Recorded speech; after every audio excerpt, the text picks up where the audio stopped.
All right, I've spent a lot of time this offseason going over the offensive line, really trying to dial it in and knock it out of the park as far as putting the focus on the offensive line and the offense with Tua and all this other stuff.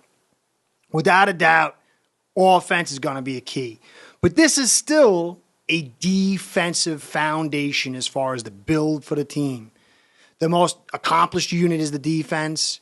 The most complete unit from the last couple of years is the defense. You still got your defensive coordinator. See how he does. So I want to stick with the running game just a little bit longer. But as much as I'm going to do the run game as far as the offensive side, I really want to turn the focus onto the defensive side and start with Raekwon Davis. He's a key piece for the Dolphins. Now, this is going to be an entire AFC East-wide useful video. So if you're a fan of the Patriots or the Jets or the Bills, this is going to apply a little bit to you as well. But the main focus will be the Dolphins. And when you really look at it, we have more fullbacks in this division than probably like the rest of the NFL. We have 2 fullbacks on the Dolphins. We have 1 on the Bills, 1 on the Jets. And the Patriots, they don't have any on the roster, but you know somebody's going to be playing that because they love fullbacks. They've been using them every year. Used them to good effect last year, even though they lost the Dolphins in Week 18. So you expect somebody to play that role. So every team in the division now has fullbacks. And this is going to put the onus on the A-gap defenders really playing their best.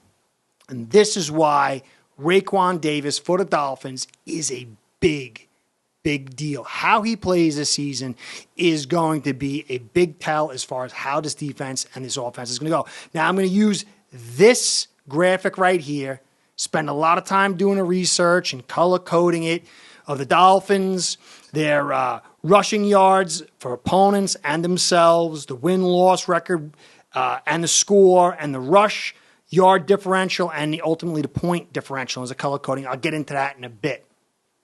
So I'm going to build everything off this and really dial home how the run game is going to be critical team-wide in the AFC East. But first, I want to say thank you to all you viewers who come here, comments, likes, subscribes. Comments mean the world to me. Without you, this show wouldn't happen. But I also want to give a quick shout out to our sponsors, Ace Per Head, because without them, this show certainly would not happen along with you guys. Ace Per Head's betting software is the premier white label platform for bookies to manage their players and grow their sportsbook operation. Click the link in the description below to get set up in minutes. Ask for the Curtis promo and get a special introductory discount. All right, so getting back into it, here's that graphic. Now, I really, if the viewers are interested, I would like for, probably it's only going to be about the Dolphins fans, but I'd like to dig into week by week, and you can see things come out. Now, the run game is not going to make you win or lose, at least for the Dolphins, but it does play a part. How well they stop the run and how well they run the football plays major components. And when that rushing output, both defensively stopping it and running it on the offense, is highly out of whack, this Dolphin defense collapsed. A lot of people, well, I don't know if it's true or not, but, Flores took over control of the defense, and that's why all of a sudden they started doing better. No. Raekwon Davis went down about 4 to 5 plays into week 1, and his loss was gigantic. I'm making a poking fun at the guy. He's 6'7", 332. Obviously physically it's a giant loss, but production-wise it was a giant loss as well. And if you notice, you'll see this, the asterisk on week 5 shows when he came back. And then by week 2 is when he got back in the groove. He never was fully healthy. But you'll notice that the first 4 to 5 weeks when he was down, teams ran up and down the field like poop through a goose on our defense, and it really affected us. Now, again, I don't want to get too much into it. You can look at it here and take a look at it, maybe do your own. But if you're interested, I can dig into it deeper. But ultimately, this is a small defense by the Dolphins. They need to play from ahead or at least getting a good rushing total when the games are close, because they can get worn down. And as we've seen, we've got a very good defensive line. A very good defensive line. But the linebackers, they can't shed worth of nothing. I mean, they are so easily blocked and picked up. They've got to be free, or else big holes open up. And I could do a whole study on that as well if you're interested. Now, it's not a knock on these linebackers. Zach Thomas is one of the best linebackers in the history of the game and on Miami. And Zach Thomas was one guy when Darryl Gardner and Tim Bowens kept him clean. He was another guy, but not terrible, but when he had to deal and get off blockers and fight his way through to get to the tackler. Now, but he was all world. There's nobody on his team that's like that. It's going to be extremely important to keep all linebackers clean. And this goes back to Raekwon Davis. Now, Davis at 6'7", 330, he doesn't fit the mold of an inside guy. He's high, he's cut high. And so originally, a lot of people thought he'd play 3 technique, play on the edge, pass the guard out towards the tackle, but he just doesn't have the athletics to do that. He can't change direction well enough. And I had really pegged him being an avant-garde style nose tackle. And it ultimately shaped out to be that way. They're still going to try him outside, but anytime he gets, past 2 technique, his ability sinks. But inside, you saw year 1, PFF gave him a 71.1 overall rating. He was great against the double teams inside. He was unmovable. He was a monster. And it opened up for Sealer and for Agba and for Wilkins to be one-on-one and to do their work, because they're at their best in 2 technique and beyond. Now, Wilkins and Sealer inside are pretty effective, but they're just not designed. They're not reaching their best abilities in that spot. But Davis certainly is. So Davis got injured week 1, 4 plays in, and he never really got healthy. But still, teams spent a lot of time sending doubles. Now, his PFF grade went to 36 in 2021. But this guy, I grade him 100 on toughness. To play inside in the heart of the defense, getting hit from the side, cut from the side, with that bum knee was extraordinarily difficult.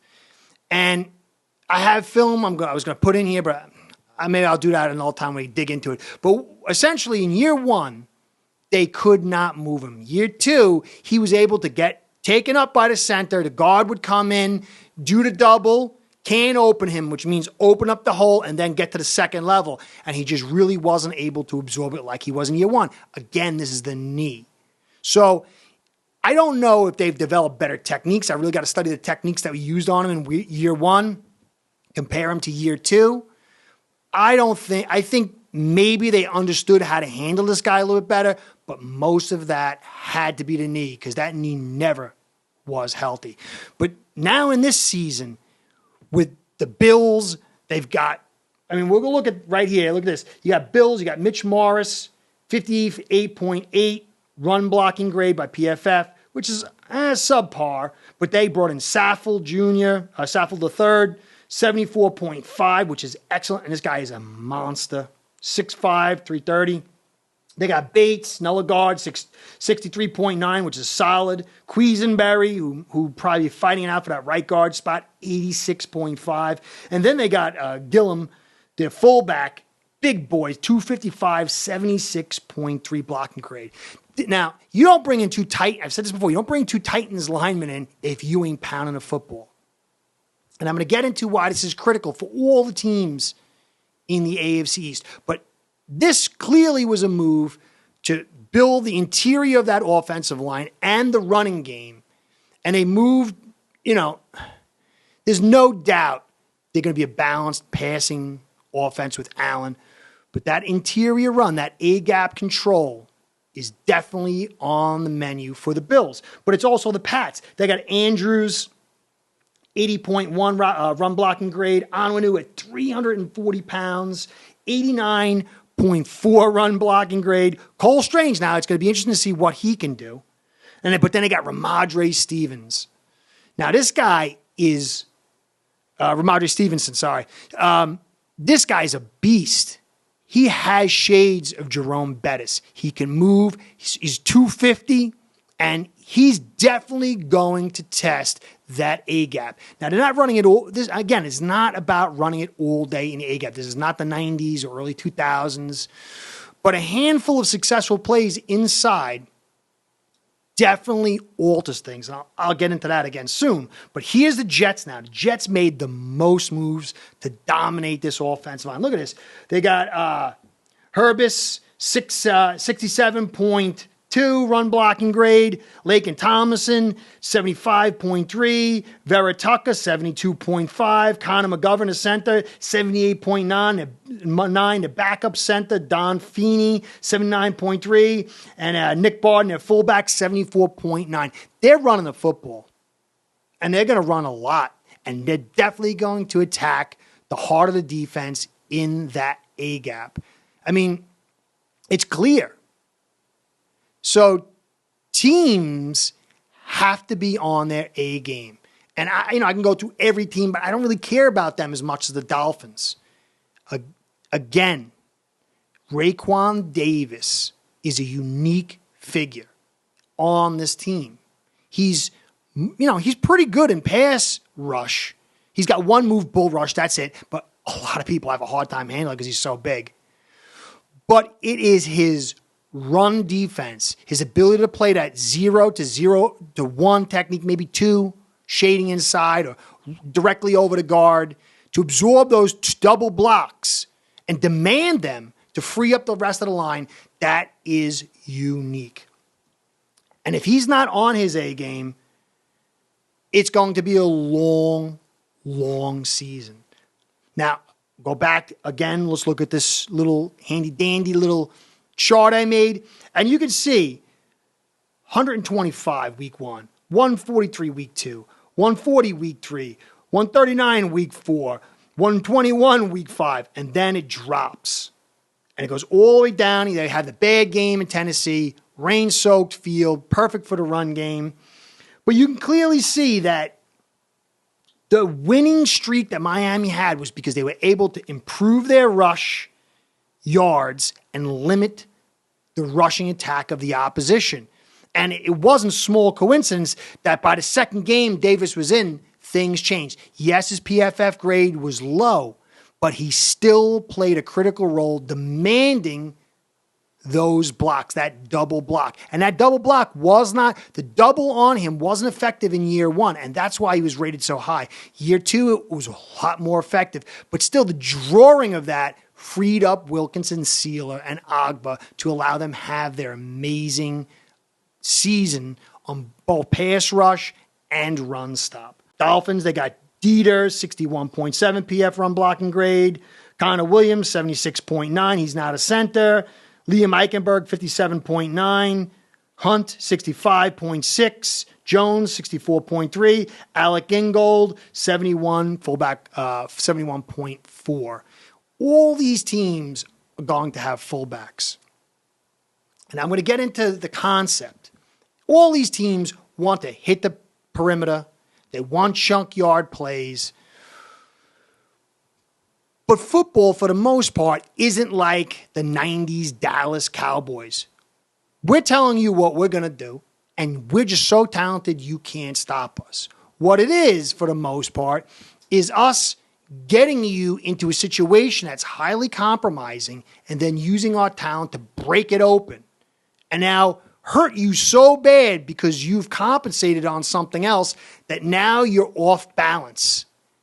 And if we can get some good calls there and catch you in that wobbling position of, do we protect this? Do we protect that? Then you get ahead. And then you put on those key points. And this is what Miami is going to be all about. If Miami has to protect the interior because they can't handle it, because Davis is getting the double and it's can opening, and then the fullback is getting to that second level and sealing, whether it's Baker or Roberts or whoever, it's going to force them to overcompensate inside, and it's going to put pressure on the exterior. It's going to wear them down.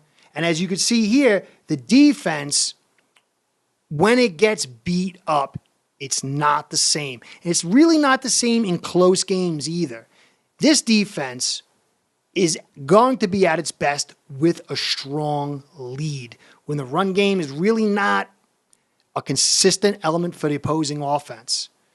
But they're gonna be in close games. You have so many good teams out there that are going to be able to put points on.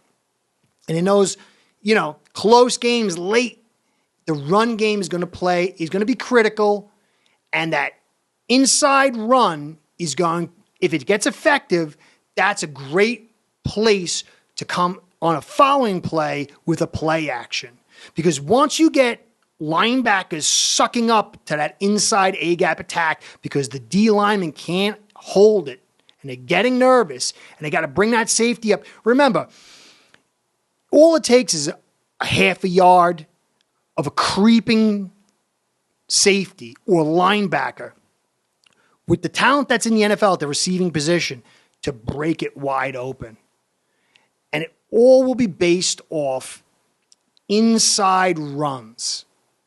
Now, Davis, when you go look at him, I really should have done a whole lot of tape on this. When you compare what he was able to do in year one, he was like a giant among children. And that A-gap was dominated by him. And I truly expected it. I thought he was going to do that year two. Then he got the pretty gruesome injury. I don't know how he came back. And now this year three is going to be critical for his career as far as what direction it's going to take, and the Dolphins. If the knee was pretty much healthy and they just found ways to really handle him because he's so tall and he wasn't able to keep leverage, maybe the first year they were kind of caught off guard, it's going to be not such a good career for Davis. And it's going to be a hard year for the Dolphins defense. But if he goes back to year one and he dominates that A-gap and stays healthy, he's going to put a big screw job on some of the main things that these opposing teams want to do. Jets, they want to get that inside run and play action. And I'm talking about 8 to 10 plays maybe a game, maybe even less than that, 6 to 8. The Patriots, they love to do that. Go back and check the Week 18 game against the Patriots. They had a lot of success inside with that fullback, and they got a lot of stuff built off that. Bills are going to be the same thing, and they're going to be even more dangerous because Allen can then boot out on a play action. He can boot out to throw and boot out to run and test those perimeters. And if you got a lot of space on those edges, it's going to be highly dangerous. Miami needs to have a stout A-gap to force teams to the flanks where their team speed will basically capitalize on that. So I would really like to go into a little more deeper study on this, because I still see in comments from this channel and other channels that I watch, people talking about, Flores took over and why was our defense different from after the first couple of games and all of a sudden they became lights out. Well, there's a lot of factors. But one of the major factors was Raekwon Davis not being 100%.